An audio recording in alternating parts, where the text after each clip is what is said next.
我要去总督府衙门做事了，这里就交给你了。有我呢，放心吧。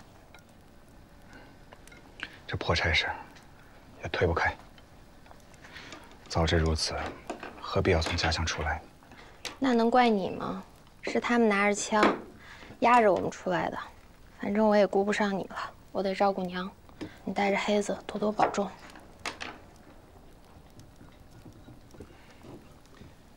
你也让老二和廖姑娘是不是过来替替你？别太累着了。莫说这样的话，老二毛手毛脚的，廖姑娘还没过门，我辛苦些不碍事儿了。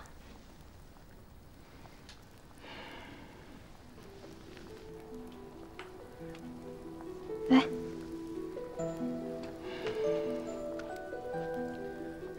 我何德何能啊？有你足矣。啊？我说此生有你，足矣。什么？娘啊，我要去公干了。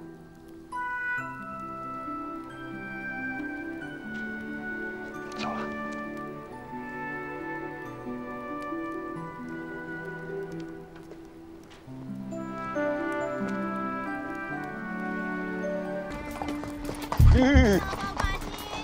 哎，你说，瑞林这老东西忒狡猾，弄得我们俩跟两头牛似的。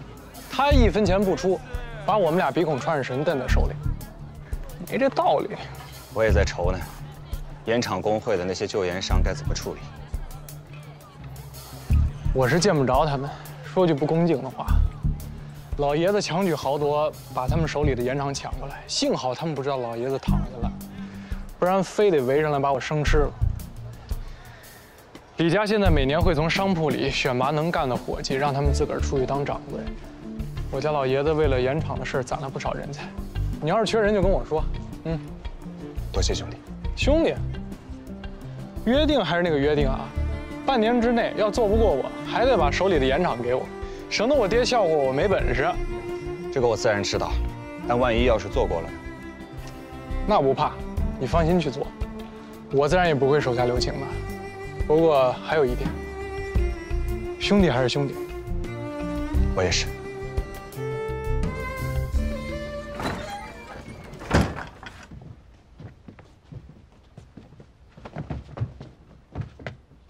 咋？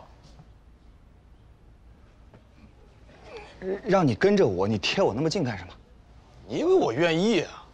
刚帮你修了海棠，这来给你做镖师。要不是玉儿威胁我，王八蛋愿意跟你那么近啊？哎，你快跟我说说，玉儿怎么讲的？他说：“有人我来挡，有刀我来扛，惹出天大的祸来他偿命。你头发丝要掉了，让我抵命。我跟你说，你要敢掉1根头发，我这就给你插回去。”好嘛，我是请个张飞回来。我说黑子兄啊，你要没什么事儿的话，回南通吧。什么意思啊？啊？是不是看不起我？大家都是读书人啊，你别动不动就把脑子掏出来吓唬我啊！好，好，你不想回就不回了啊。不给我惹麻烦，我也不给你惹麻烦。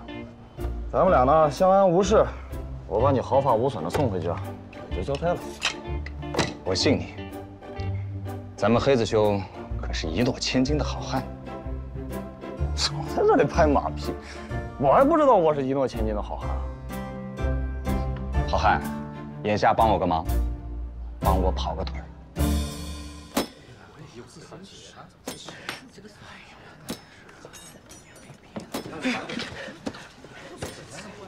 哎，我跟你们说啊，哎，我跟你们说啊，顾平原、李钦这俩小兔崽子，那是要活活的把我们缅怀盐商都给逼死啊！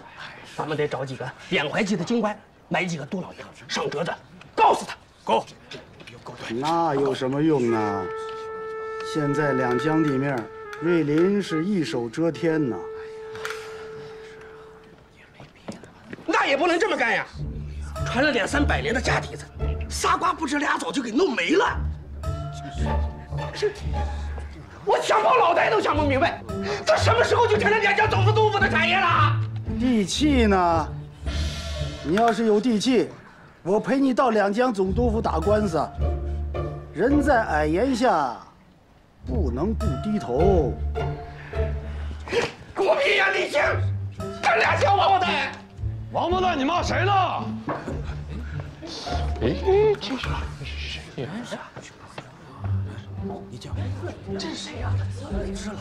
见过吗？这是盐业工会吗？啊，正是，这位英雄谁是管事的？那个老朽不才，上图下英，你4个字的名2个字，2个字，图英。敢问英雄，您来自哪里？找老朽有何事啊？您是？问完没有？你叫我黑子就行，我是古平原的大哥。哦，古先生要见你，请吧。我倒是谁呢？你不就是古先生的下人吗？啊，盐业工会的诸位，在这儿已经待了20多天了，在座的各位，哪个都是200年以上经营盐业的老家儿。他要想隔行取利，他得到这儿来拜会我们才是啊。对呀，过来呀，拜会呀。要不他在盐业怎么能玩得转呢？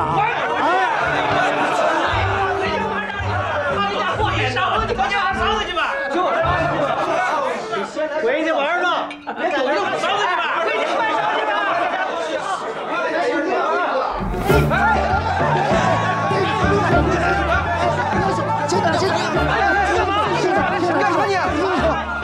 英雄，大哥，轻点！哎呦，大哥呀，这多不体面呐！哎呦，大哥，英雄，轻点！哎呦，我的妈呀！涂老伯，何须行此大礼啊？啊！你说什么？能有这样行礼的吗？姓古的，你也太不知道尊重人了你！我屠英那是大街上那些烂烟鬼、流浪汉吗？我除了经营盐业，我还经营了10几家绸缎庄呢。我替盐商出头，总督大人见了我都客客气气的。你涂老伯莫生气啊！他有什么得罪你的地方，我向您赔罪。这不盐业工会人多嘴杂的，想向你讨教2句都不方便，我特地让他请你来的。有这么请的吗？啊！你看看我这后脖梗子，都被他掐肿了。我这么跟你说吧，从盐业工会到这儿，我这2脚几乎就没着地，他就掐着我的脖梗子，就这么给我提溜过来的。哎呀，怎么回事啊？黑子，就是他。我请你没有啊？一进来就一堆废话，想回去是吧？别！好好说话啊！都是读过书的人，就跟我说《康熙字典》里边有的词儿。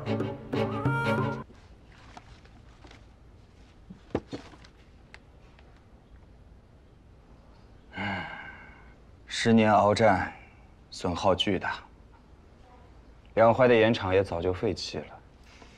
我始终想不明白啊，长久以来，江南人吃的盐都是从哪儿做的呀？此话不可多说呀。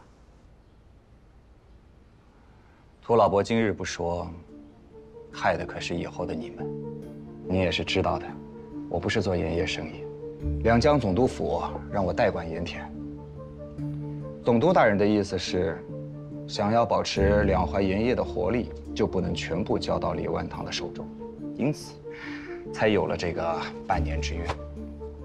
今日涂老伯要是什么都不说，那我只能回去两手一摊，把差事一交，就说我无能为力。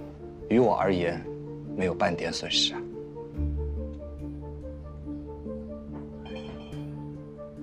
两淮盐业这么大的买卖，顾东家，你说丢就丢了，谁信呢？你信也好，不信也好，家中高堂老母还昏迷不醒呢。说实话，我心如刀绞，我根本就没有闲工夫参与你们这些勾心斗角的事儿。这样，你回去以后，跟盐业工会的人说一声，到两江总督府告我一状，直接给我撤了。我啊，感激不尽。你要真把我们丢给李万堂，连他吃零食的都不够。可你们不帮我，我赢不了啊！我要是打不赢，那李万堂就会操纵盐业工会的人把我给换了，换上他自己的人。到那个时候，我拍拍屁股会安徽种茶了，你们可真的就惨了。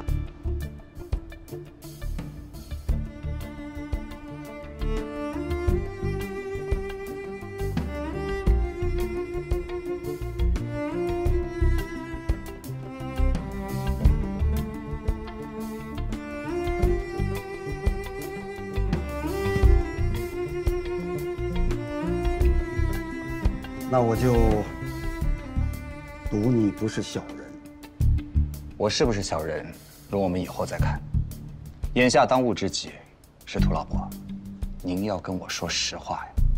这水费呀是不同的，现在是蟹眼费，就是螃蟹的眼睛。此时这水是7分熟3分生，用来泡旧茶最得力。你看，现在呀是莲花费，从下往上啊形成一个水柱，是越往上啊水花越大。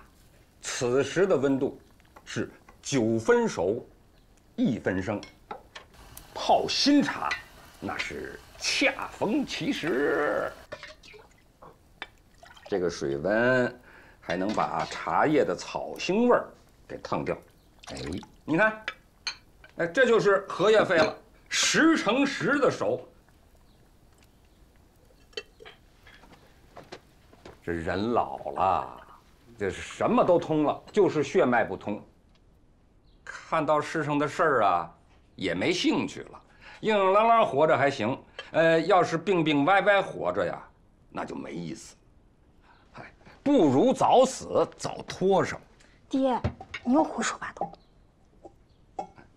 哎呀，你去年藏的这个血真是太好了。长期就多喝，那是一枚藏的，我可干不了那水磨功夫的活。哎呀，这血取得好啊！我还真舍不得用，都用没了，您喝什么呢？喝不了几天了。那倒是。你都喝掉便是。那孩子手巧，年年冬天都在地窖里存几十坛子的血给我煮茶用。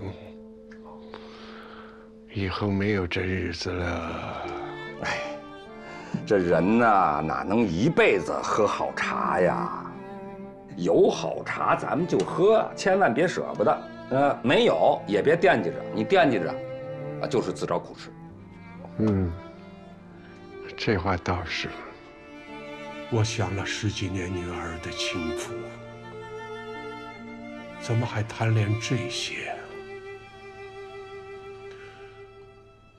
你比我通透。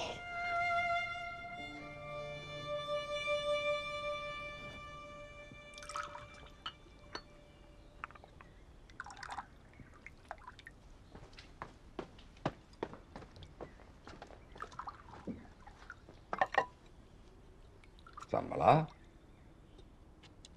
没事，没事儿。赌徒的眼赛加减，还说没事儿？先生他遭罪啊。嗨，世上的人谁不遭罪啊？就说皇帝那老儿，他就那么开心？还不是死在了热河，做了异乡之鬼呀！哎呀，行了，你别胡说八道，赶紧把你鼻子下面的坑堵上。廖师傅倒说的没错，白先生他的脉象啊，其实都已经绝了，时而能摸到，时而摸不到，全凭一口气在那吊着。我知道，他心里愤恨，有些关他过不去。他嘴上总说着什么都看透了。实则未必。人呐，都执着。你想想，谁要是把我闺女拐跑了，老子非一刀宰了他不可。看把你能的！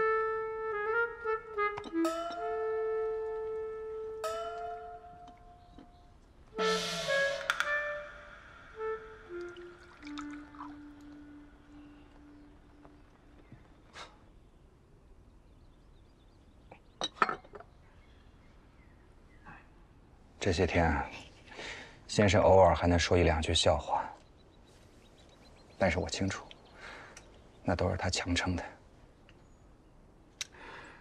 我白家老哥一生行善，不该遭这个罪呀。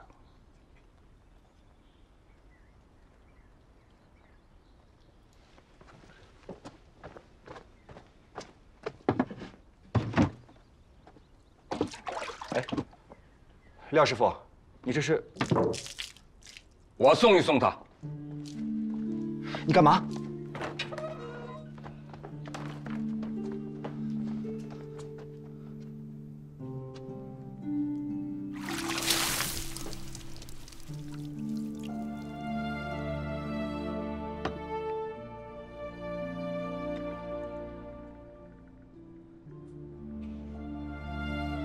哥哥，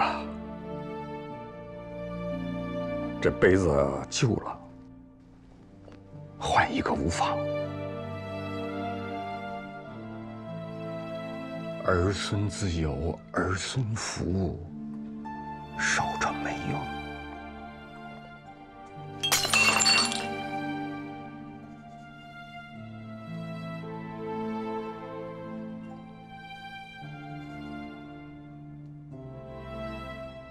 多谢。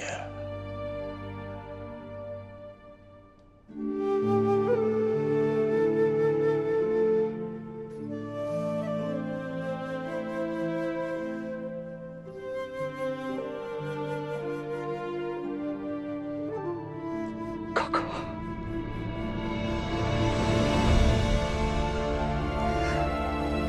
一路走好。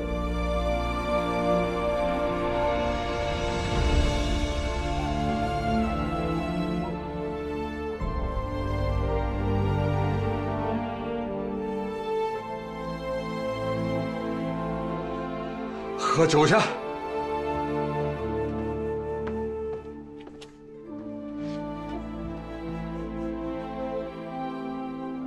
先生，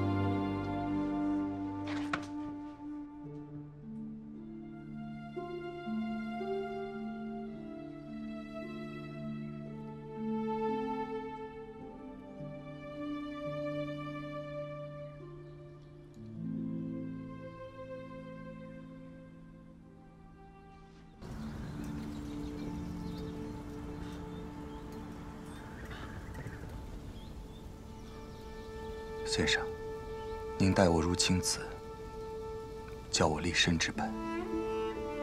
虽然我跟依梅无夫妻缘分，可依然有兄妹之情。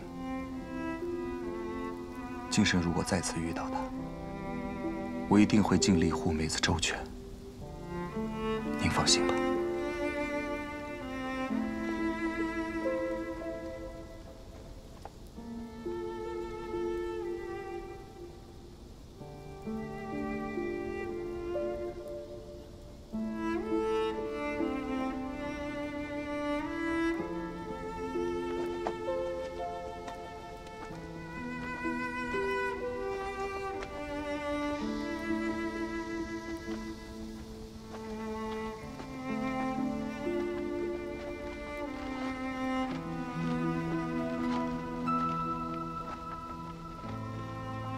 廖师傅，有个事儿，我要向您请教。你是读书人，我就是一个烂赌徒、糟老头子，有什么可请教的呢？我不懂为什么杯子一碎，先生就走了呢？你看这人啊，从小到大，慢慢变老，老就老了呗，无非是死了之后，再换一副新的躯壳。念念不忘一个旧杯子凉茶叶，比我这糟老头子还蠢。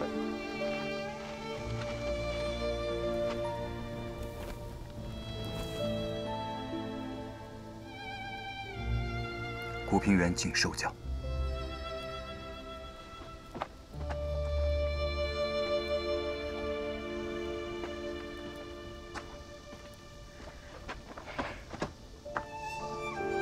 老哥，本来想陪你喝一顿，走得太早啊。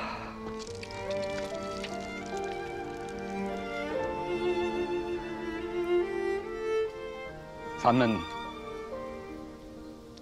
地府再见。这葫芦酒，我留给你。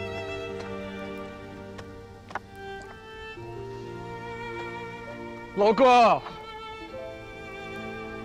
酒不多，省着喝。